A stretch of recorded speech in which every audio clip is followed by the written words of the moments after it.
Tactful, man. What you mean's a man with 7 kids.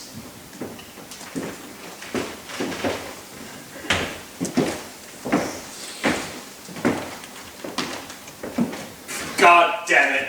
Are you standing guard to stop the truth from being said, even beside the coffin? Young man, you are being very harsh. The hallowed ground in which you stand ought to make you kinder. Besides, Chief is sad today. This is no place for him.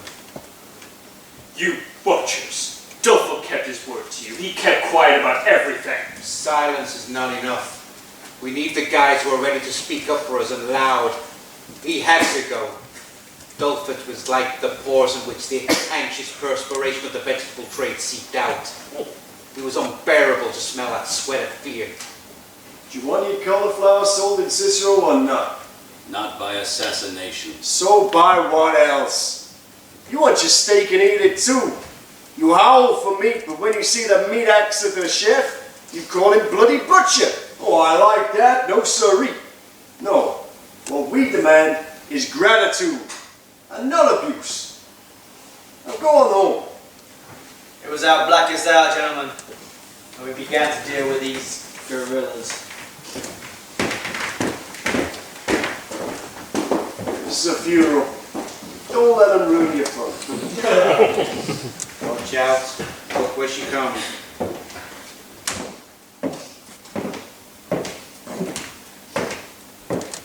My sympathies, madam. Hey you, stop! I said my sympathies, madam. Dulfit, God bless him, is no more, no more. But cauliflower's here to stay. Although you might not see it quite, what with your vision blurred by tears. But Dulfit's untimely fall should not make you forget that in the night, kill crazy goons from craven ambush firing might soon be blasting vegetable trucks, while their hell-governed hands pour kerosene to make your precious vegetables rot. But here we stand, my friends and I, to pledge protection. So what's your answer? Gods, do you hear? And Dulfit is buried to turn to ashes. I too lament obsequiously his demise. That man brought down by ruthless hands was after all my friend.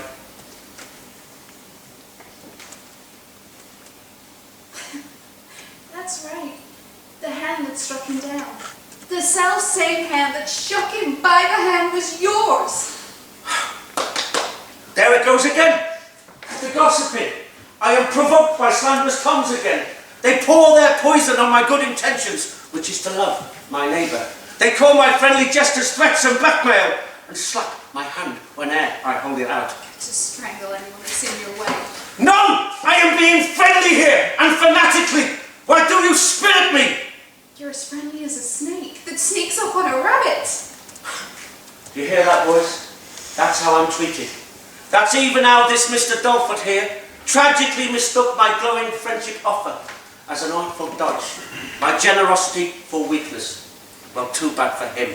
I sowed the seeds of friendliness, and I reaped what? Oh yes, I see silence. Silence when I hoped for happy partnership. Even that silence they promised morosely with demurring tongues. Well, they broke that silence on the first occasion. Well, man, where is your celebrated silence? Here you stand, tromboning forth your horror tales about me in every which direction. Look, I am warning you. Don't go too far. Do not rely on my proverbial patience. I am speechless. Speechlessness is heartlessness. Heart? You call the thing that makes you speak heart? I speak the way I feel. Feel? Can anybody feel the way you speak? Yeah, I do believe they can. You murder from the bottom of your heart. Your crimes as deeply felt as other people's charity. You trust in treason as we trust in God. Steadfast in fickleness. Incorruptible by any noble passion. You're sincere in mind and honest in deceiving. You're inspired by any beastly act, and you're most enthusiastic at the sight of blood. Was there brutality? Well, your heart leaps at the news. Is that are reduced to tears, and every deed of kindness makes you deeply moved with hatred and revenge. Mrs. Dolford, it's always been my principle to listen calmly to what my opponent has to say, though abusive he may be. I know I'm not exactly popular with your friends. They've never forgiven me my origins. I am, after all, a simple son of Brooklyn. They sneer at me. Oh, the fellow does not know which silver spoon to use with his dessert. How can he know about big business then? They try to trick me up because my tone is not quite cool enough for them. They are prejudiced against me. I can rely but on the naked facts. Look, ma'am, you scratch my back, I'll scratch yours. You're in the cauliflower trade and so am I. And that is the bridge between us. Ah, the bridge. Well, how can you ever hope to build a bridge over the sea of blood that you have shed in Cicero? Experience has taught me it's no use trying to reach you as a human being. I'm therefore talking to you as a man of influence, confronting you, the owner of an import-export business. Oh, and let me ask, how is business? You see, life marches on, regardless of death in the family. You're right. Life does go on. And I'm going to use it to tell the world what pestilence you are. You have made this happy town your hell. Oh, husband, I swear by your cremated corpse that I will hate my voice whenever it says good morning or what is there for lunch instead of crying out the only thing that needs to be cried. Exterminate Arturo Uy! Hey, baby, not so loud. We're on God's green acre, man. A little more decorum, please. Remember, how soon doth man decay? Or, if you gotta go, you gotta go.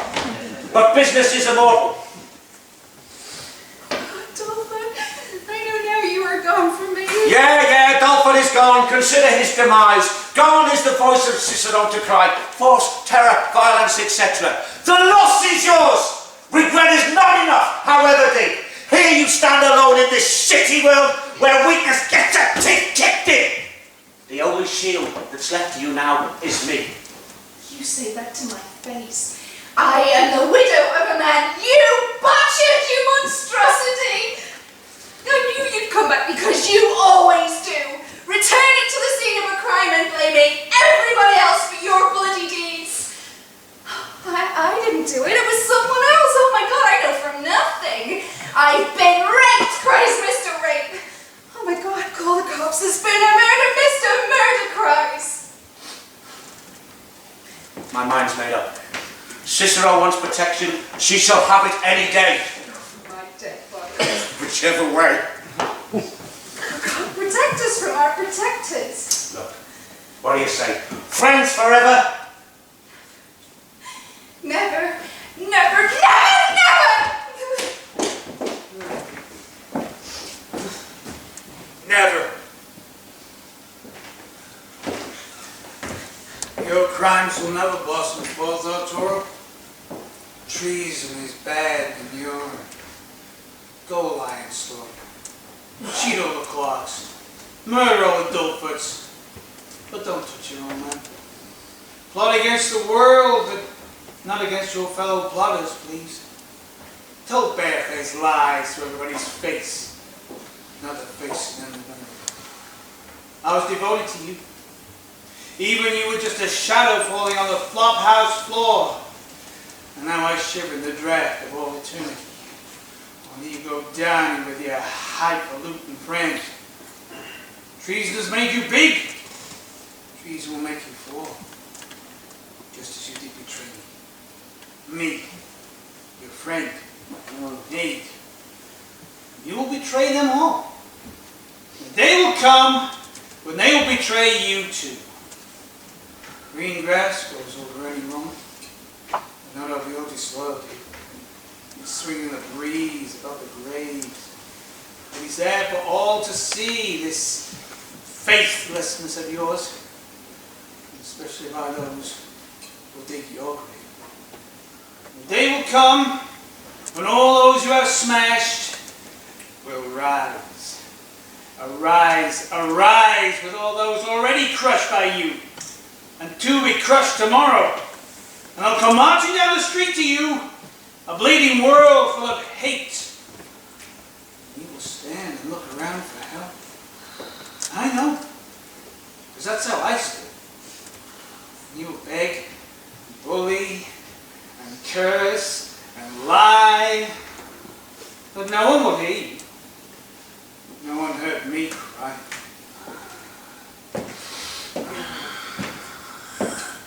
You cowardly, deceitful rat! Go burn in hell! I'll see you join me there. Until then, farewell.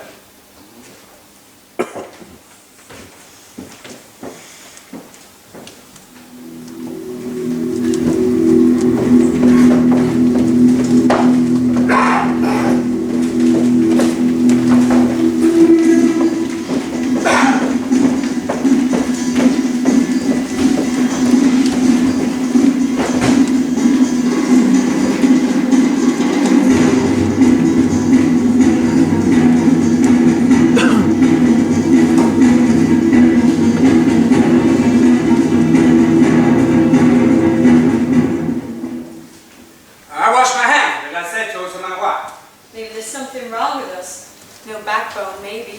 You mean no Tommy gun? What can I do? I'm a dancer, I'm a grocer. And our only hope is this. One day, someone will stand up to that bastard. Let him try this some other place, and you'll see. Hello, Chicago friends. Verses of Cicero. What brings you here? We wanted to be here. By whom? By him. How can you let him tell you what to do? Why do you let him order you about? Because he's got a gun, that's why. We're only giving to a force, if you understand. Goddamn timidity. What are you, my soul man? You have to stand up for yourself. Are there no judges left in Cicero? No. Not anymore. Our only hope is this. One day, someone will stand up to it. First one time, then another. You must fight till the bitter end. You owe it to your country. Why us? No, thank you very much. I wash my hands of it. The swarm of locusts must be stopped. They chew the flesh from off our bones and make the sky black. Let's just hope that someone stops them.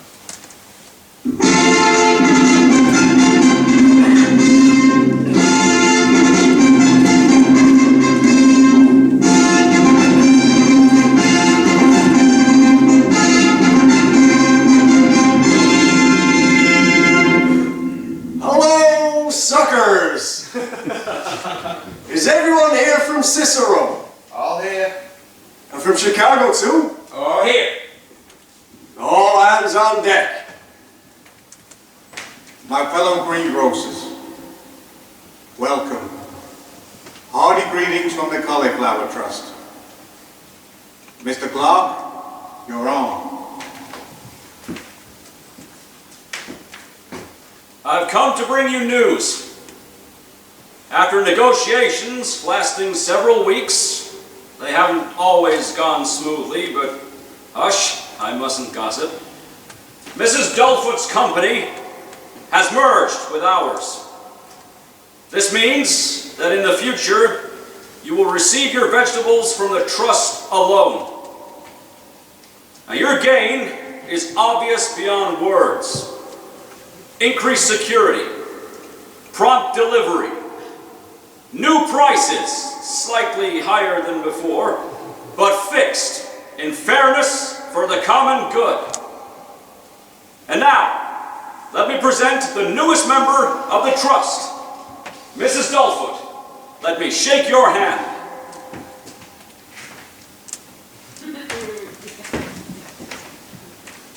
Arturo speaks.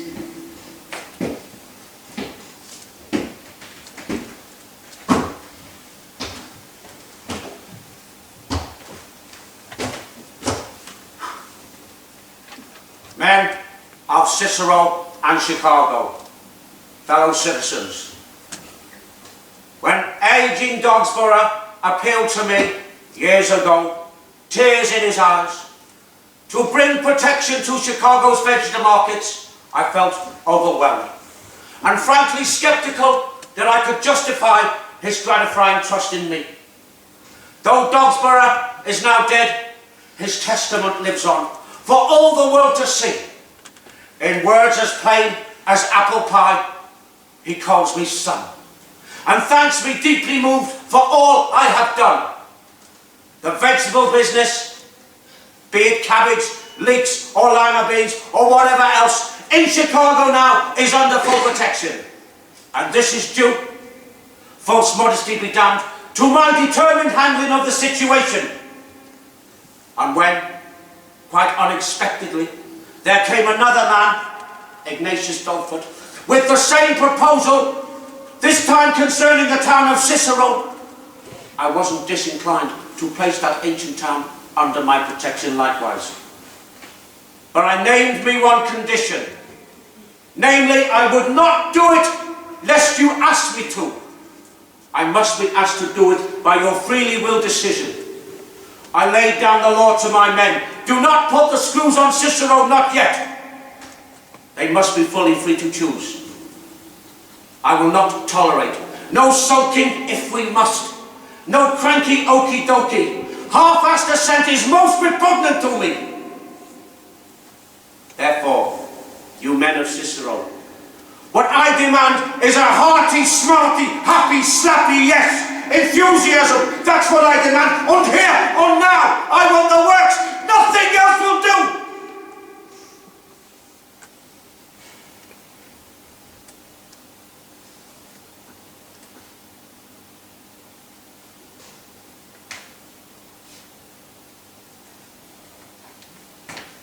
Before you vote, my friends, let's hear from dear Mrs. Dolford. She's known to one and all, the widow of a man who was so dear to one and all.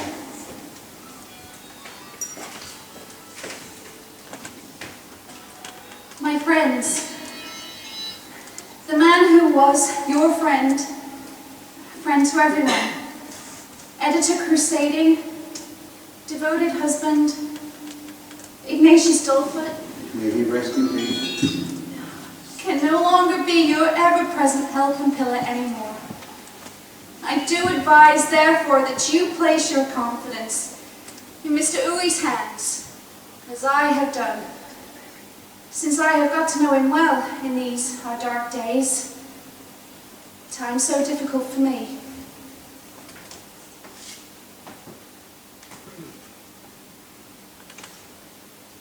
Let's vote. All those in favour of Arturo Uwe, stick 'em up. I mean, do raise your hands. We go home yet? Everyone's free to do exactly as they please.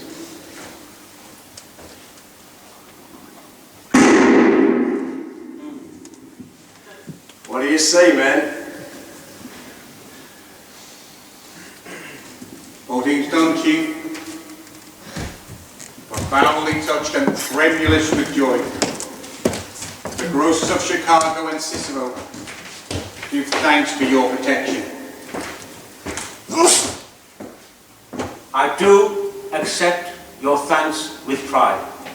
My friends, when I, the simple son of Brooklyn, obscure and out of work some 15 years ago, obeyed the call of Providence alone to wend my way to great Chicago town, it was by my determination to establish peace on earth. I mean the vegetable trade. Ours was a modest band, modest but fanatical in our desire for peace. There are many of us now, and no one laughs the way they used to laugh. No one calls me names like Crank or Hick, that funny little man, that fringe lunatic, and no more jeering, what a lot of phooey, that Arturo Uwe. Peace in Chicago's vegetable markets is not a dream, but a beautiful reality which to defend against our enemies, be they Jews, or communists, or fags, or other trash. Today, I gave the order for prompt delivery of new supplies, of knuckle dusters, baseball bats and knives, yes, Tommy guns and hand grenades and bombs, and new supplies of armoured cars as well, because they're screaming for protection everywhere. Not only in Cicero and Chicago, but in Washington, Tulsa, Pittsburgh, Tennessee, everywhere. Everybody wants protection now. St. Louis, Baltimore, Boston, New York. Yes, New York today, the world tomorrow! Sieg Heil! Sieg Heil! Sieg Heil!